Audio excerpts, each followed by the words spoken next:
Welcome back to MSP Confidential. It's a pleasure to have you here once again. Today, I have the very special pleasure of welcoming somebody who's been an elusive guest to MSP Confidential. We've been trying to get him on for a little while, and just the things of life have prevented us from doing so until now. And it's Mr. Joseph Landis of Nerdio. Welcome, Joseph. It's finally great to have you here, man. How are you been? Yeah, it's my fault. Totally my fault, Luis. I think you said it was the things of life. I think I got sick one time. I think I had a flight canceled another time. But I am super excited to be here talking with you, and I'm glad that we can make the time work for both of us. Yeah, and by no stretch was I trying to throw you under the bus or anything like that. It's just simply Okay. the way that life presented the situation to us, you know? That's right. That's right. But here we are. So now we can talk about anything. I have a whole list of things I want to talk to you about. Okay. Not the least of which is your fascination with books. Yeah. A lot of us know each other from the LinkedIn space. We kind of are passing ships in the night, but LinkedIn is kind of where we get caught up on everybody's comings and goings.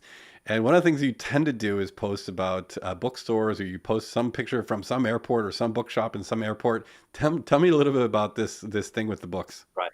Okay. So I'm a big reader, like many, and I was struggling maybe 10 years ago. I was struggling to figure out what I should read next.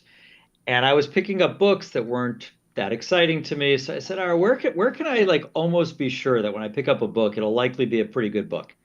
So I was turned on to a list that is published every year by the New York Times. It's called the New York Times 100 Notable Books. And they typically publish this list. It was actually published last week towards, beginning of December or so, end of November.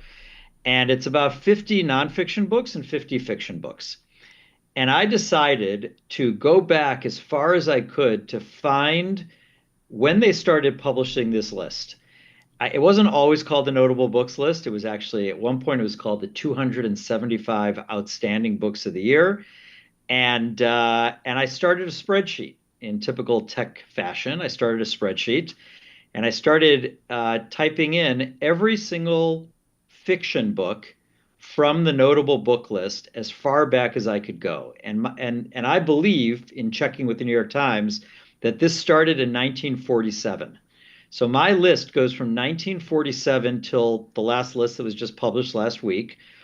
I only read the literary fiction books or the fiction books. It's not that I won't read a nonfiction book. I will, on occasion, but I really like fiction. And I have a massive spreadsheet of now more than, 5,000 books from 1947 to present. And my goal is to read every single one. I'm about 25% of the way done. I've been told by many people like my kids that I'll never finish, which is just, add more logs to the fire for me to get the motivation to do it. But I found that I've enjoyed my reading a lot more, and I tend to read a lot, better books, I think, over time. And people always ask me for book recommendations, and it ends up being, as you say, you sort of see people and you talk about technology. You and I talk about technology probably the majority of our day, but then sometimes when you see people, you're like, hey, what should I read? And you just sort of give each other book recommendations, and that's kind of just a fun way to connect with Yeah. people too. I love it. And so, have you found yourself actually starting to get more detailed on your list, like things that stood out about any particular book, or do you have a rating system for them? You know, Expand on this. I don't. So, people have said that to me. They're like, you should. I have this spreadsheet that I'm happy to share with any of your listeners. It's a mega spreadsheet. It basically just has the title of the book, the year it was on the list, whether it's a short story or more novel, or even there's a few graphic novels, whether I finished the book and how many pages are in the book. Some people said I should have had, where does the book take place? Like that would be interesting to read all the good books that take place in Norway, let's say, right? But I just never had the time. I was never that sophisticated. So it's just more, this is the book. Did I read it? I sometimes go on to Goodreads and I'll post it and say, hey, I read this book, and I give it 4 stars or 5 stars. I've always felt a little bad giving an author like 1 star. My brother is an author. He writes fiction, and I see how hard it is to write a book.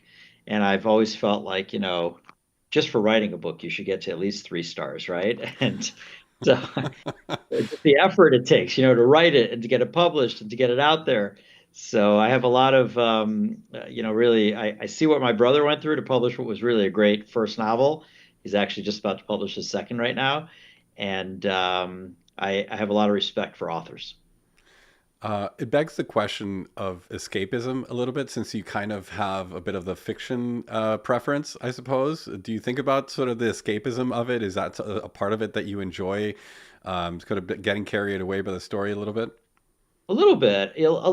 I think all of us, we all talk about, this probably overused phrase, work-life balance, right? I've always maybe characterized it more as life balance. You sort of have one life and you need to divide up the moments in your life in the right way. Like how much time are you spending with your family?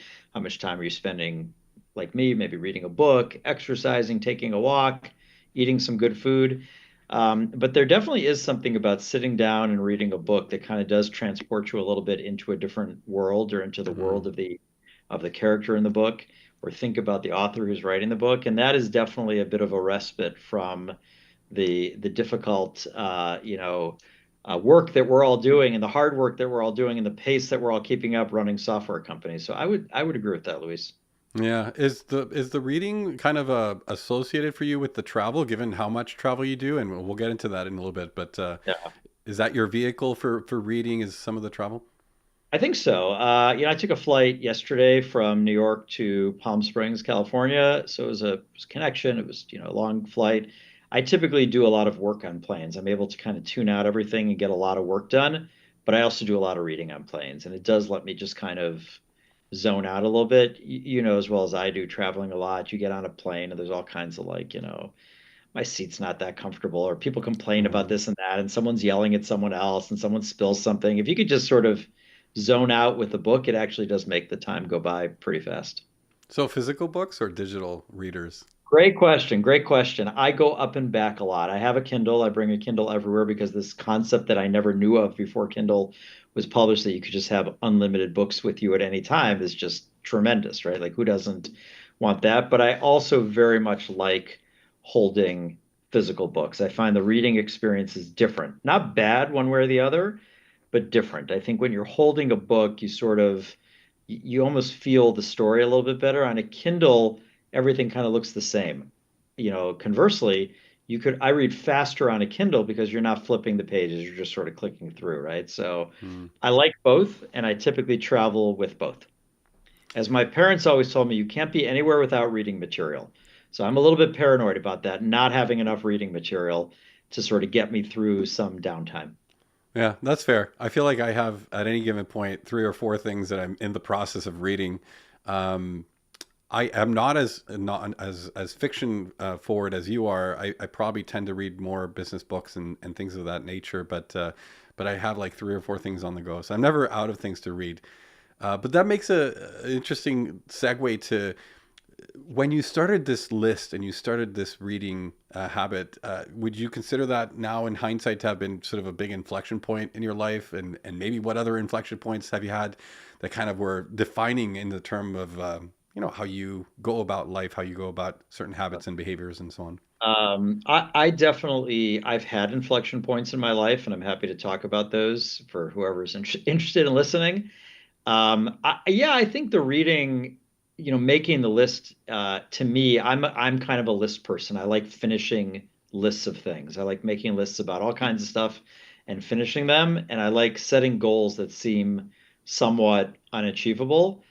So when you look at this list of books, you're like, it's impossible. It's like millions of pages. How can you possibly finish this? And by the way, the list grows every year by another 50 books. So just to kind of keep up, you have to read the 50 books on the new list, then you have to go back. So I'll be reading a book from 1952, and but I think it was an inflection point in my reading for sure. I mean, one could say a big inflection point in my life was leaving Microsoft after 23 years and starting a company with my co-founder Vadim Vladimirsky. That was a a massive inflection point. One could say having kids many years ago was a big inflection point in my life. Moving and living in different countries. When I was at Microsoft, I lived in 5 different countries working for them. That may have been one of the biggest inflection points in my life, I would say. So every Mm. time I would move to another country and had to learn a different culture. So probably we all go through inflection points in life, and I guess reading is a big part of my life, so I could say yes. Is there something unique about all these experiences that perhaps a lot of people don't know about you that they are surprised or interested to learn at some point as they get closer Oh, to you? that might be a whole separate podcast. I don't know. I think one thing I learned, I lived in India for 3.5 years when I worked for Microsoft. I lived in Bangalore. And after a little while, it became very apparent to me that sort of to live every day and get by, you don't need a lot of things. Like you really don't need a lot of physical things. You don't need a lot of material possessions. I would see people, there was a housekeeper who came and cleaned my house, with some regularity. I mean, this was probably the poorest person I've ever met in my life, right? She had almost nothing, but she came every day. She looked great. She was, did a great job and went home to something that was probably somewhat unimaginable for anyone listening to this podcast, right? And that was a very big takeaway for me leaving India. Like, how much stuff does someone really need? Mm. Oh, what's important in life? Is it about the stuff you have? Is it about maybe the people you meet is more important? Is it about what kind of legacy you're leaving for your kids or your friends or family? I think India, you talk about inflection points, that was a big inflection point in my life. Just sort of knowing myself a little better and being able to understand sort of what's important. And I Yeah. don't say that like I don't cast any aspersions. Like people should have things that make them happy, whatever that is. Who am I to say what makes somebody happy? If somebody loves having a beautiful car, like they should have that if it makes them happy. If somebody loves living in a beautiful house, they should definitely have that if it makes them happy. But I guess I learned for myself, for Joseph Landis, I could be happy having much less, and Mm. that was a big learning for me. I think there's definitely the stoicism side of things really speaks to that. A lot more people seem to be getting into stoicism lately because folks like Ryan Holiday have been talking about it. I've been reading stoicism for last year. In fact, I had this book I bought at the end of last year, and I had made this goal to try and get me through the first 2 weeks of the year. It's like, what goal could I have that forces me to do something for the entire year? And so I had made Right. this goal of just transcribing each of the pages in the Daily Stoic on a day by day basis. Take one page. It's not a lot to do, but it was the habit forming piece of it that was interesting. And then as you start to get deeper into some of the concepts and ideology, you start to realize things like, how much do you need to be happy? Your reasoned choice is the primary thing that you can control, that you should only care about that. Everything else is kind of outside of your control. So I've loved thinking about these things and putting them in the context of all the challenges that we come across on a daily basis, not the least of which is, of course, the societal pressures of, you got to live this way or that way That's and all right. that stuff. So I appreciate your thoughts on that for sure. Um, Speaking of moving, and India is maybe a place that I'd love to learn more about, spend more time in. My wife and I talk constantly about maybe what we'll do in our retirement years and if we'll slow travel. And India is definitely one of those places. Have there other notable locations that left an impression? Oh, I mean, yeah, so India for sure. I tell people, if you're going to travel somewhere in your life, if you could only pick one place, like go to India. It may not be the most comfortable trip that you take, or maybe it might be a little bit different than you're used to. I think, most people in North America, let's say, will say, "Oh, I want to go on vacation. I got to go to Europe, or I need to go to the Caribbean." And there's nothing wrong with that. Those are all super places to be. I've traveled pretty extensively through them, but yeah, what you see in India, you will never see anywhere else in the world. It's super interesting. For me, my favorite place to go is Israel. Religiously and culturally, that's where I feel the most comfortable, and honestly, that's where I will retire to one day. And Mm. that's where I want to be. But when I'm asked that question of that, I've been to 109 countries, and my goal is to visit every country in the world. And people ask, why do you like to do that? And I think really it's diversity. I think when you go to a place and then you meet someone down the road or someone refers to that place, you have context and you have the ability to kind of reach back in your mind and say, yes, I was there. I understand what you're talking about at least a little bit. I met someone the other day from Saudi Arabia. Okay, I've been to Riyadh. I understand a little bit about it. I've traveled around there, and it gives you a very different perspective on where that person is coming from and being able to walk in their shoes just a little bit. Hmm. Obviously, not many people can say they've done that with every place in the world, every country, every city, but I there's almost no place I've been that I haven't taken something away from. I think there's the travel, and then there's the openness to connectivity.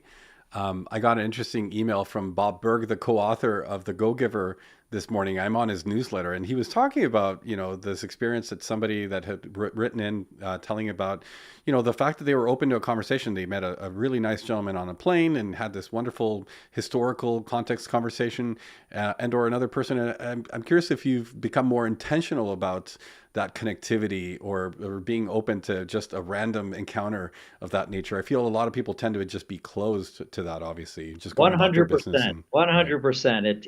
It for a long time it annoyed my kids. They were very embarrassed. Why do you dad like why do you talk to everybody? Maybe they don't want to talk to you. But truly, I think if you're not open to that, you're missing out, or you're potentially missing out on some great encounters and great people. Now, we've all sat on planes, said hello to the person next to us, and it was clear they didn't want to talk to you, and that's fine. There's nothing wrong with that. Maybe you don't want to talk to everybody who says hello to you as well. That's perfectly fine. But wow, the number of times I've spoken to someone on an airplane or on a train or whatever it is, and have learned something or have maybe become friends with the person and kept in touch with them for a long time. It's pretty shocking when you travel as much as maybe you and I and others do. So Yeah, I'm a big fan of that. Obviously it has to be done in a respectful way. Like you don't want to come off of sounding course. really creepy or anything like that, but I think maybe one of the problems we have in life is we're just not nice enough to each other. Like, say Mm. hello. How are you doing? How's your day? It drives me crazy when people go to a grocery store and you're standing in line to check out and you don't say hello to the person who's, processing your food or whatever, or checking. Say hello. See, that's what's nice about living in this world. That people are friendly to each other. You know.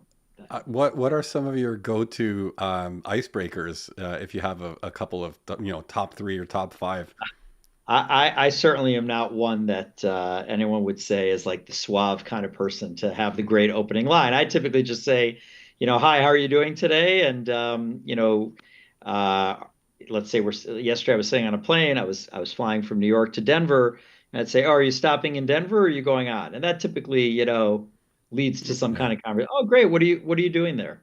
Oh, I was on vacation, and I'm on my way to Montana to visit my kids. Oh, that's interesting. How old are your kids? You sort of get into a little bit of a conversation. And then I think if you have a good sense about people, you sense like, do they want to talk more or not? Your title on the screen here is Chief Evangelist at ScalePad. So I've mentioned to you before that I think every person in a company should be an evangelist for their company, whether it's Nerdio, ScalePad, or anyone else, right? We should all be evangelists. So it's why whenever I travel, I'm always wearing Nerdio gear. I'm wearing a Nerdio shirt, I'm wearing a Nerdio sweatshirt. Why is that? Because more often than not, people look at the name and they're like, that's interesting. What is that? What is Nerdio? And you talk to them and you start getting in a conversation that way. I think that's another, good way to do it. I also think that when you meet someone, it has to be more about them than you. A lot of times people want to talk more about themselves, but I think that you get the real value out of asking people questions and Yeah. learning more about them than trying to list your credentials and talk about all the things that, you like or you're good at or you've seen. Like, wow, you could really find a lot by asking people questions. As my former CEO Satya Nadella said at Microsoft, be a learn-it-all person, not a know-it-all person. I feel like the elevator pitch literally drove us in the entirely wrong direction. Like everybody's been kind of academically trained to have an elevator pitch, and it's to talk about yourself. We should like flip it on its head, be like, well, you should have an elevator question. Like, if you only had 30 seconds with somebody, what would you want to know about them? and have people asking more questions, lingering a little bit longer in that curiosity for sure. I love that. I think also, I mean, again, it sounds a little weird, but a lot of times you'll be sitting somewhere, again, could be on a plane, and you'll see someone wearing like an interesting coat or an interesting shirt.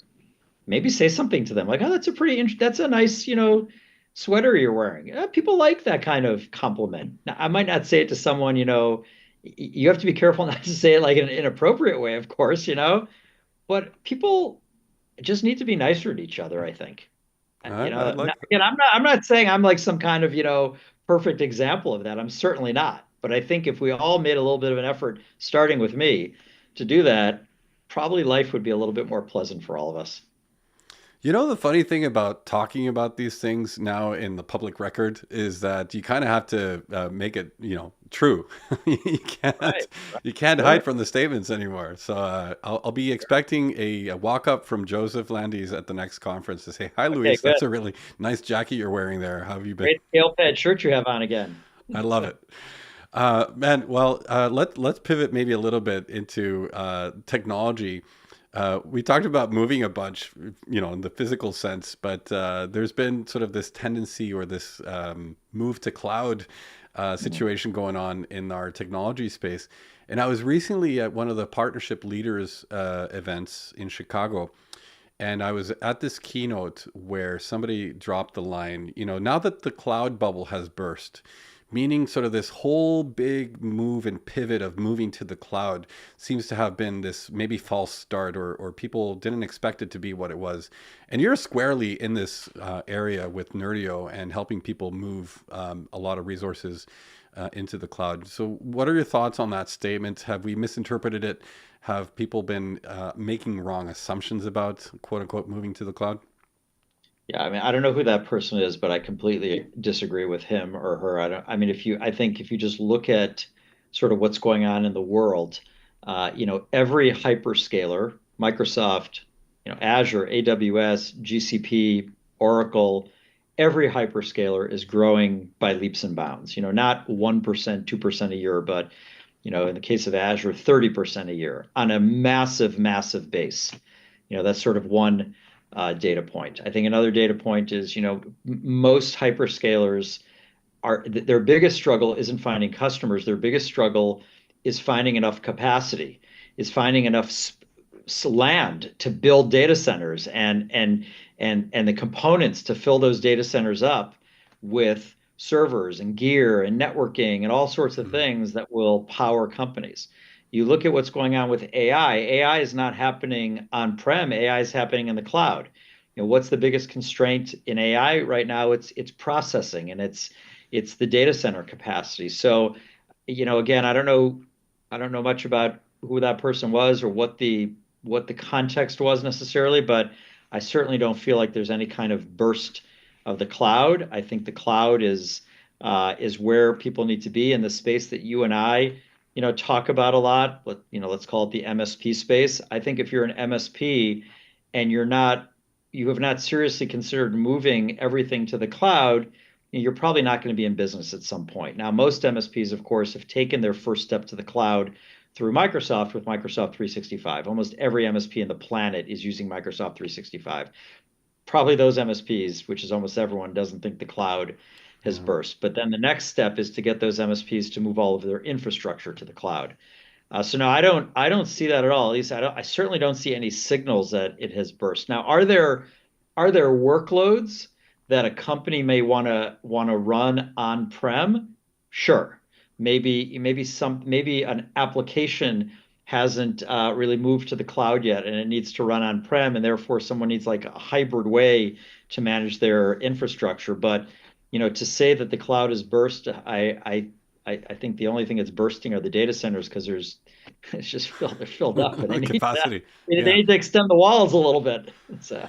Well, maybe I'll clarify because I think in the case of MSPs specifically, in the early days of migration to the cloud, I think a lot what was happening is people sort of had this impression they just had to forklift shift their workloads as they were from on-prem into the cloud. And so taking a big file server, moving into the cloud wasn't necessarily the right way to do it because it didn't take into account modernizing that particular workflow or application or line of business requirement and so on. And so I don't know how, I don't spend much time in the actual cloud migration industry to know what are some of Mhm. the heavy trends around this. So maybe I thought you could give us some insights into what you're seeing in terms of like MSPs helping businesses modernize applications. What are sort of the number one or two things that are key candidates to move into the cloud and so on? Yeah, I mean, I guess maybe I'll answer that question with 2 points, Luis. The first thing I'd say is like when we started Nerdio, the word we used and we continue to use is automation, and you see that word out there a lot, right? Like we're Mhm. all about automating everything for an MSP. Our product, Nerdio Manager for MSP, is a product that is sold to an MSP, for them to improve the way they deliver, let's say, Microsoft Cloud services. The more we can automate, the better it is for the MSP. We have MSPs that have been able to dramatically reduce the number of people it takes to manage their customers and to repurpose those people into higher value tasks like maybe VCIO or other things like that. So I think this whole, I don't even want to say trend, but this whole move towards automation is something that I think makes the lives of MSPs much better. Like, why do something in 100 steps if you could do it in three? So I think that's one. I think when it comes to sort of workloads that are very much ripe for, moving to the cloud, let's say, I would point to the one that we have built up a lot of DNA in, and that's desktop virtualization, right? In the kind of the old days, if you will, when Windows Server 2000 launched, it was all about running VDI on-prem, virtual desktop infrastructure on-prem. So if you wanted to virtualize someone's desktop, it was really this kind of kludgy way that Microsoft came up with. And then there were other companies like Citrix and VMware who kind of built on top of that, and that kind of became the way to run your virtual desktop. But then Microsoft made a really big investment in 2019 with the launch of what was then called Windows Virtual Desktop. We then built that into our product. And I think today you're seeing this massive shift away from Citrix and VMware into the cloud, into the way Microsoft is doing it, where people want to be able to stream their desktop from any device anywhere.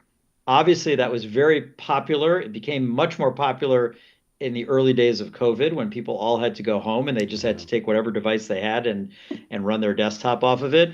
But I never like saying post COVID. I don't really know what that means, but sort of post the worst part of COVID, what we're seeing is just that's how people they like the flexibility of being able to run their desktop anywhere. They like the fact that they don't have to go out and buy a bunch of new devices every time a device gets to be 2 or 3 years old. They could use the same internet enabled device and stream their desktop as long as they have internet access. So I think, what we see every day at Nerdio, that is certainly one of the biggest trends out there is virtualizing one's desktop.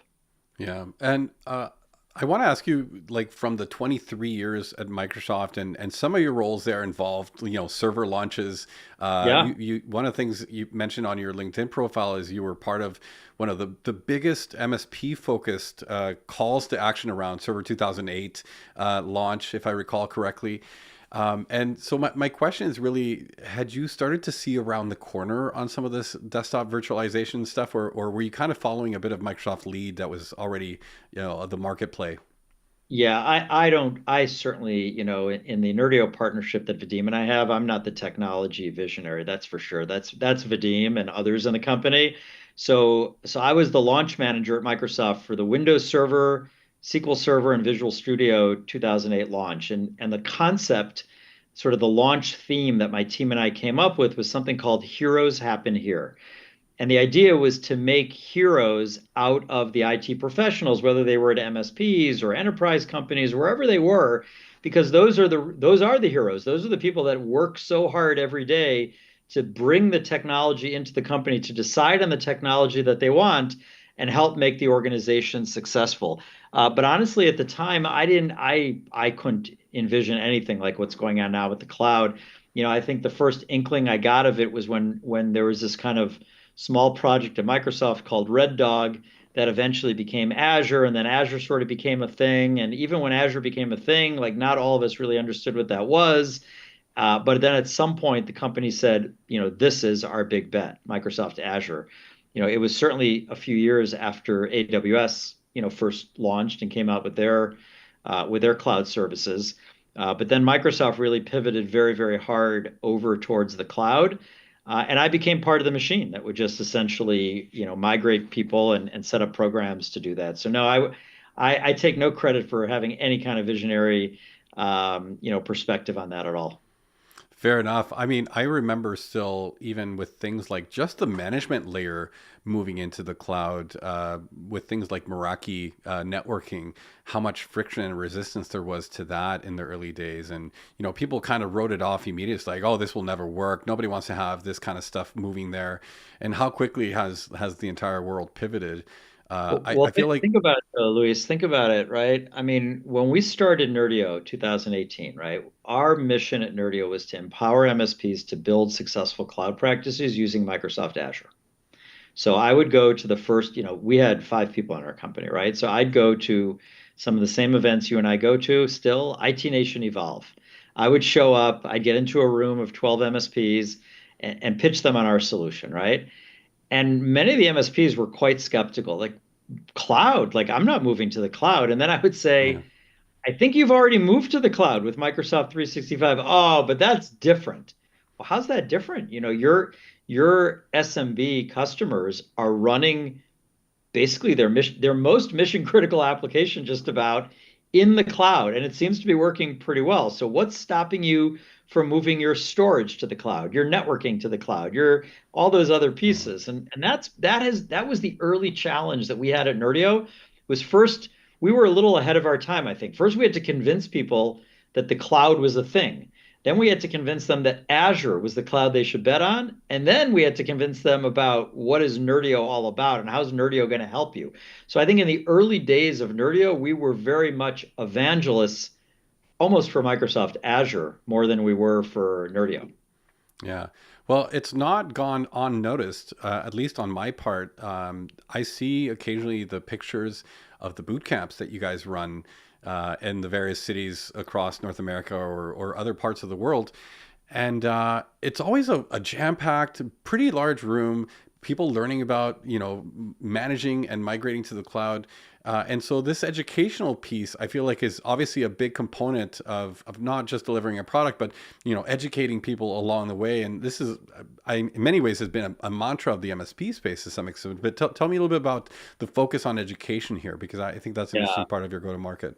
that was a core value that Vadim and I set out when we started Nerdio is educate first and sell second. And that has stayed with us, for since we founded the company and even until today. We believe very deeply, and my company believes very deeply, that if we set out to help MSPs and help IT professionals in general really understand how to do something and really understand why and the technical details around it, the punchline will be that Nerdio can help them be successful.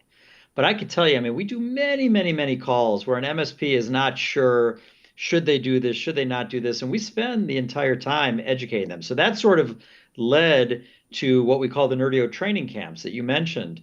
We were going to a lot of other people's events, and we still go to a lot of other people's events. We love those, but we kind of felt that we were a little bit limited to, when you show up at someone else's event, they tell you like your booth is here, you're speaking at this time, like you don't have a lot of flexibility.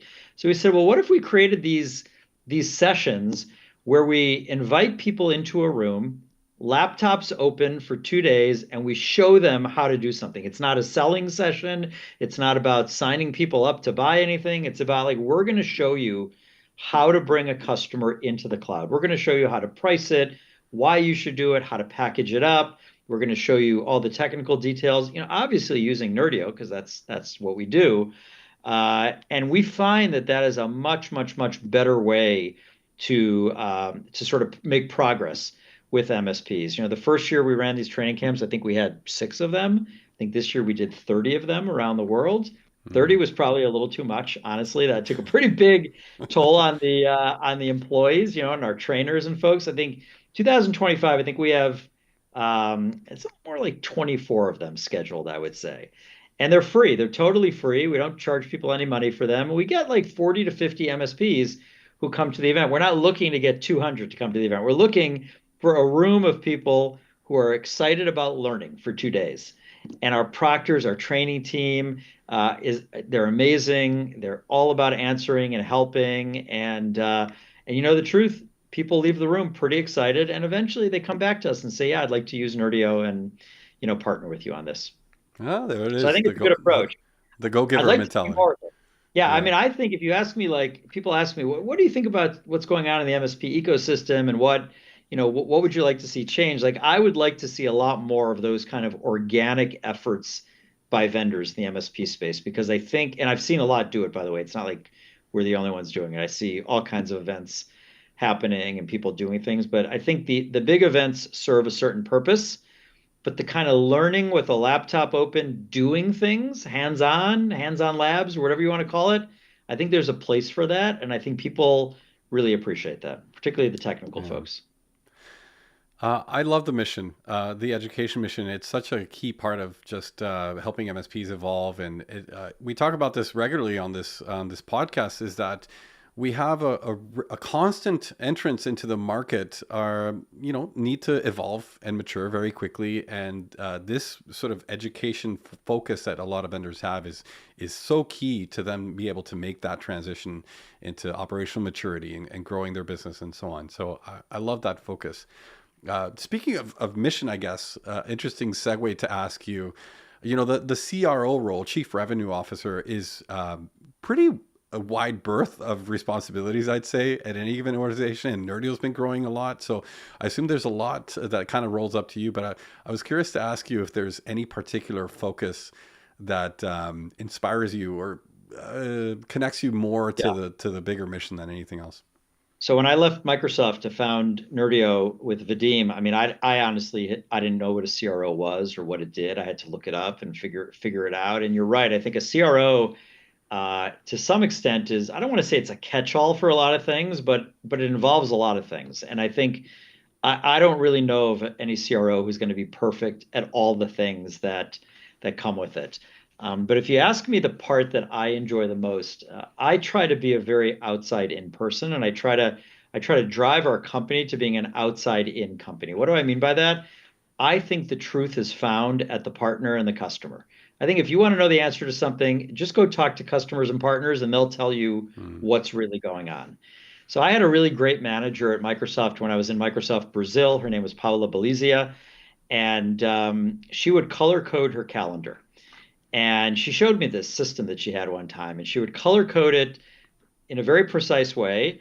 Any meeting she had with a customer or partner was green. Any internal meeting was red. Any one-on-one was yellow. Recruiting was blue. I think, and there were some other colors I can't remember. And I was like, why is she doing this? And then I realized, when we went through it a few times, she's like, my goal is to have my calendar be 70% green. I want it to be Hmm. 70% green. Like, wow, 70% green. Like she was the president of Microsoft Brazil. That's she's running a whole $1 billion subsidiary for Microsoft. It's a big deal. I was her, let's call it COO. So maybe I was running a lot of the day to day, but she's running the whole, she's the ultimate accountable person. How do you do that? But if you set your mind to it and you set your schedule up the right way, you can be 70% external facing. And I've tried, as much as I can in the CRO role to be as external facing as I can, whether that means speaking in an event, meeting a customer, meeting a partner, doing a one-to-many session, doing a podcast like this, writing a paper that maybe I publish on LinkedIn. The more you could talk to customers and partners, I think the better your company is going to be. And then if I set the example as a CRO, I hope everyone else will do the same thing. I can't mandate it for sure, but I would like to say that my team is trying to do the same thing. As a company, we would say we have really great signals from customers and partners. We run customer advisory boards, partner advisory boards. We do many things to get signals from customers. And as a result, one of the things that I think has distinguished us in the market relative to other software vendors is every 6 weeks we have a new release of both of our products with 10 to 15 new features that are mostly customer and partner recommended. Well, how do you find out what those are? You talk to customers and partners, right? because that's where the truth is. So I would say, Luis, that that is my favorite part of the job. There's certainly parts of the job that I'm not great at, and I need to make sure I surround myself with people who are much better than me at it, and hopefully I've done that. But I like to think that I'm good at the external facing part and I enjoy it the most. And hopefully, kind of like you, I try to be the chief evangelist for Nerdio and out there spreading the message as much as I can. I love it, and I think I may have just found my my objective for the long haul of 2025 is how to turn my calendar green. And I Green. like the maybe the psychological idea of putting internal meetings in red and customer meetings in Yeah. green. So that's always controversial. People are like, why red? I'm like, okay, well, green is good, red is bad. But obviously you need to have some internal meetings. Like, of course you do, right? Especially in my role, in your role, you're sort of Yeah. leading people, you're directing people. You have to have one-on-ones with people. Those are incredibly important. Arguably I should be spending even more time, right, doing that. But what I tend to find is that, and I tell my team this in a very direct way, I'm like, you should probably decline 50% of the internal meetings you're asked to attend. Because I tend to find that I'll show up to a meeting and there's a lot of people in the meeting, and I'm not even sure they all know why they're in the meeting. And that's not a Nerdio comment. I saw that at Microsoft. I'm sure you see it at, companies you've been at. I just think a lot of people go to meetings because they're afraid of missing out on something. Well, now with AI and using, let's say, Microsoft Copilot, you could get a great summary of what happened in the meeting without necessarily attending it. And again, I'm not giving advice to like someone who's watching this podcast, just like decline all the meetings from your boss. Like that might be a career limiting move. I don't know, but I do think you could ask yourself, why am I accepting this meeting? Do I really need to be there? Am I contributing something? Do people expect me to contribute something? Am I presenting something? Is my point of view really important for that meeting? If not, maybe I don't need to be there. And I think that allows you to kind of raise your green up a little bit, right? Yeah. I like So it. I've made a note of it. I keep a little notepad here when I hear interesting things, and that's one very pragmatic one that sometimes it just kind try of it for a week. mine is Like blown. look at your calendar for the next week and then use the little thing in Outlook to just color. You have to like set up different categories and you name them. And then just go to every meeting you have next week and apply the color. And then look at your week and see how much green you have. Now, again, not every week's going to be perfect. There's definitely weeks I don't have 70% green. There could be a week that I devote to recruiting. Recruiting is super important, right? If you're growing a Yeah. company and you're hiring people, you got to spend a lot of time recruiting.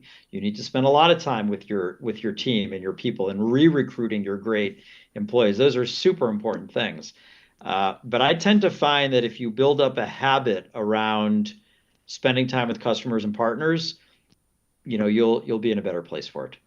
Well, I have good news, and it's my next week is already almost all green if I just think ahead because I'm spending 2 days with the CompTIA folks in Phoenix, and then the back half of the week it's IT Nation Evolve, and this is all sort of industry facing or external facing stuff, and so I think I might be off to a really good start You on the sound like green. you are. That's amazing. I'm All green. excited.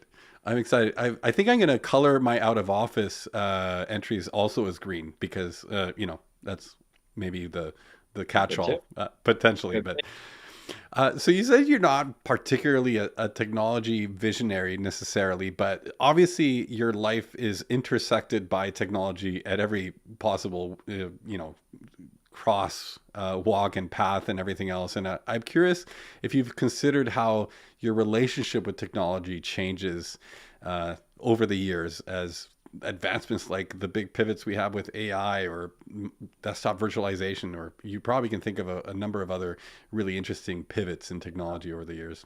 Yeah, I say I'm not the person looking around the corner at Nerdio for the next three things. That's not my superpower, and we have people like Vadim and others who are much better at that than I am. Personally, I think the biggest challenge I struggle with, and maybe others do as well, is maximizing my time. How do I most efficiently allocate my time to the things that I want to spend the most time at Nerdio, outside of Nerdio, and things like that. So anytime I could find ways to make my time more efficient, I look for those. I'll give you another great example, right? So it's become very popular recently where people will record meetings, like a Teams meeting, let's say, and you say, oh, you can't come to the meeting, so I'll listen to the meeting. I'll listen to the recording of the meeting, right? Well, that could take an hour, right? If you and I spend an hour talking about something and we meant to have a third person here and they couldn't join, we could record it and they can listen to it. But wow, like with Microsoft Copilot, you could just summarize the meeting and you could be completely caught up in like 10 minutes. The other day, I had a delayed flight. I was late. I came into a meeting 30 minutes late, and Microsoft Copilot knew that I was 30 minutes late because they saw me log in 30 minutes late. And they said, hi, Joseph, let's summarize for you what's happened in the meeting until now. John said this, Mary said this, these three things were decided, now you're caught up. Oh my gosh, that's unbelievable, right? I think, for me, ways that I could find to be more efficient are things that I love. Not having to go to a bank branch ever and just do all my banking on an app. That's a tremendous time savings, right? If I never walk into a bank branch the rest of my life, that'll be a huge win for me, because every time I go in, it's this incredibly painful experience. Every time I have to, renew my driver's license, not having to go to the Department of Motor Vehicles. I don't know if they have the equivalent in Canada, but We do. it's We do. terrible. It's like the worst experience of your life sitting on those little chairs waiting for your number to be called. Everything that could be moved into a more efficient way of doing things, Mm, I think is at least what I look for, in my personal sort of intersection with technology, as you call it. yeah. No, for sure. I And welcome ideas. If your viewers have ideas, send them my way because I love that stuff. there's things that come out in mysterious ways. Occasionally, somebody will be talking about something, and somebody drops a comment about this or the other thing. Recently, and I remember this one in particular because I was talking about it with somebody, Henry Tim, who's an MSP who comes to a number of events throughout the year. Dropped a comment about the Trident calendar system in one of the podcasts that we were running live. And I didn't notice it at first because, you get busy in the conversation and everything else. But then when I went back and looked at the comments, I was like, what is this Trident calendar system? And I went, did the deep dive and went down the rabbit hole of like how you plan according to contexts and layers and I guess levels of focus. And I thought it was interesting. It was kind of a little bit of a reminder of the Getting Things Done framework by David Allen and stuff that came in the early 2000s. But now I'm interested in sort of bringing him on to have a conversation about the Trident calendar system because he's a guy that strikes me as he gets a lot done. He seems to be able to get away from the business because he's very efficient with his time. And so, interestingly, people kind of attribute it to just not, spending much time in the business at all. But it's quite the contrary. If I had to guess, he's probably spending a lot of time in the business, but has delegated accordingly, has planned his time accordingly. He can actually make the space in his calendar to get away for a couple of days to an event and stuff like that. So, Yeah, um, I'm not familiar with the Trident calendar system, although I'm going to look it up now for sure. I'm a big fan of Henry's, although I certainly wish he would come to NerdioCon. Maybe you could convince him. He hasn't come yet, so I'd love to have him come this year. I do think there's a lot in what you say there, particularly around delegating. When you're a leader, you have to find people who are more capable than you, as I mhm, mentioned earlier, to get things done. And you have to just let them run and let them be able to do it. It doesn't mean, you shouldn't be deep in the business. You have to be deep in the business as a leader. I think people expect that. Certainly as a founder, there's this whole new phrase that went around a few months ago called founder mode and how deep is a founder in the yeah, business. I thought that was actually pretty interesting. But um, leveraging other people to get, to drive the business forward is a super important leadership tactic, I think, and makes sense. The other thing I would say that sort of jogged my mind a little bit as you were saying it is, you if you say something can't get done or you can't do it or I'm too busy to do this, it's usually in your head. I think most of the limitations that we find, we're kind of putting on ourselves. Oh, it's impossible to grow the business 100% next year. It's not possible.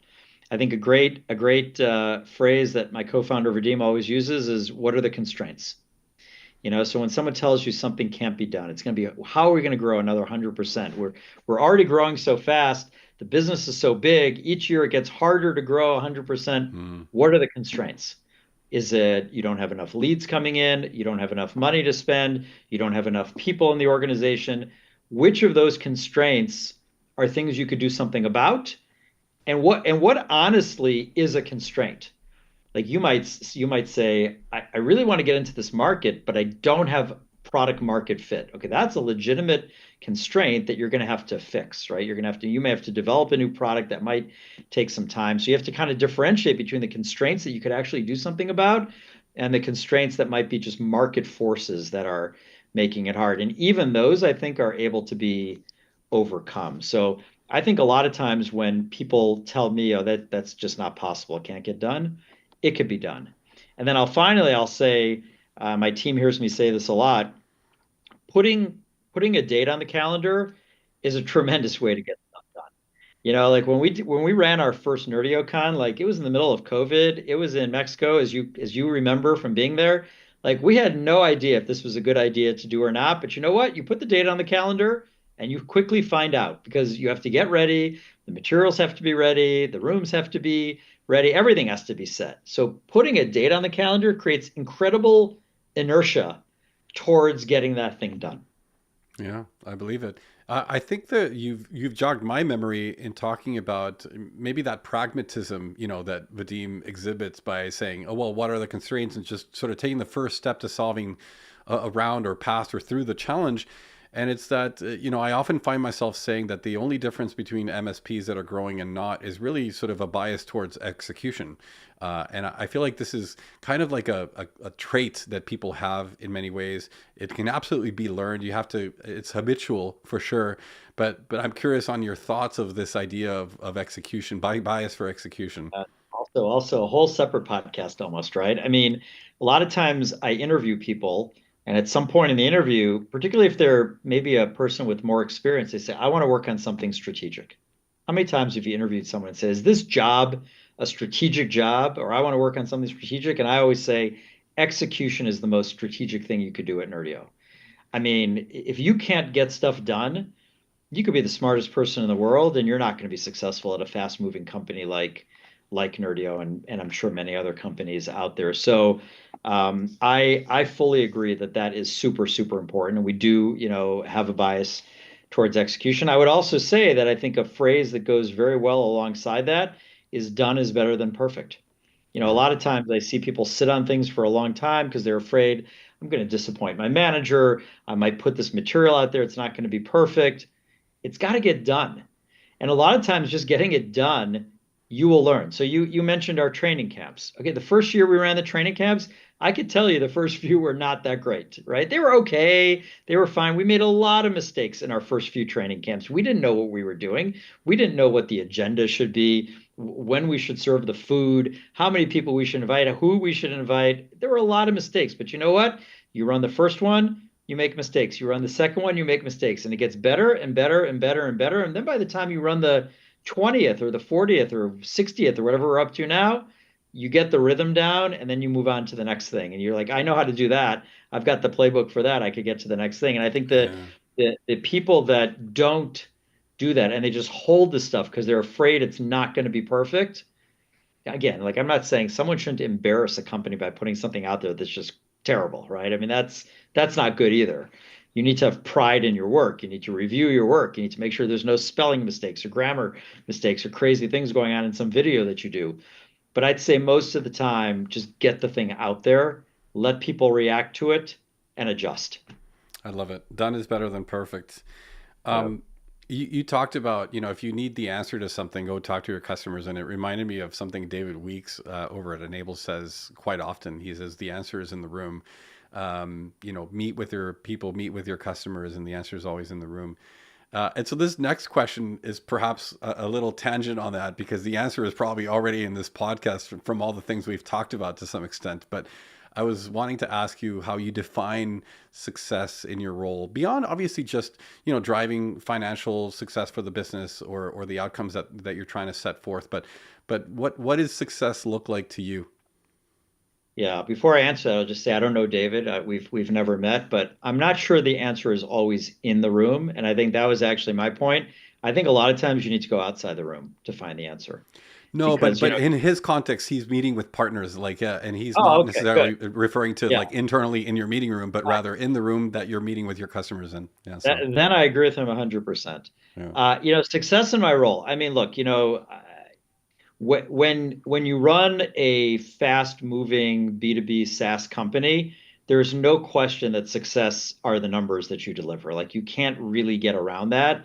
Any CRO who's trying to build a unique business has to start with the numbers. You have to live in the numbers. You have to deliver the numbers. You have to, meet your expectations, exceed your expectations where you can, and drive the business. Like there's no question about it. But I think there are many other things that sort of lead to that success. For example, hiring a great team and inspiring those people to be successful. I think that's a very important part of my job. Maybe arguably the Mhm. most important thing I can do to drive the business is hire great people and put them in the right seats and give them the tools and the empowerment to be successful. I think, arguably, I can't think of anything else more important than that. And I think also, probably one of the most important things in my role is what we talked about earlier, is being a great representative of Nerdio, telling the Nerdio story, uh, having customers and partners feel that same thing I feel every day, that they want to be part of what we're building. And I think everyone should try to do that. I think there's a little bit of uniqueness as a founder because I could speak about it from literally day one to where we are today. So I get very jazzed about doing that as well. Mm. Well, Joseph, this was a long overdue conversation. In many ways, I regret that we haven't had it a lot sooner than this opportunity, and hopefully, this will be the ticket to be more inclined to sit down and share a meal together, a glass of wine, perhaps, and get into the philosophies of life, which you clearly think a lot about. So, thank Let's you do so it much. again. Yeah, thank you so much for your time today. We'll have a special recording of the podcast from Palm Springs and NerdioCon. You and I could sit outside. We could record the podcast outside, and well, that's only 3, 4 months from now. So It's a deal. I spend a lot of time in Palm Springs throughout the year, so it's a deal. I'll be there. I plan to be there, and I will take you up on the offer. Absolutely. well, thanks for having me. It was great to chat with you, Luis. I always enjoy seeing you at the different events and when we cross paths, and look forward to seeing you probably in the new year at something else. And appreciate you having me on your podcast. Absolutely. Well, folks, thank you for joining us. This has been MSP Confidential. We're here every Friday at noon Pacific, 3 p.m. Eastern. Today's guest, Joseph Landis of Nerdio. Thank you again, Joseph, and we'll see everybody very soon. Take care.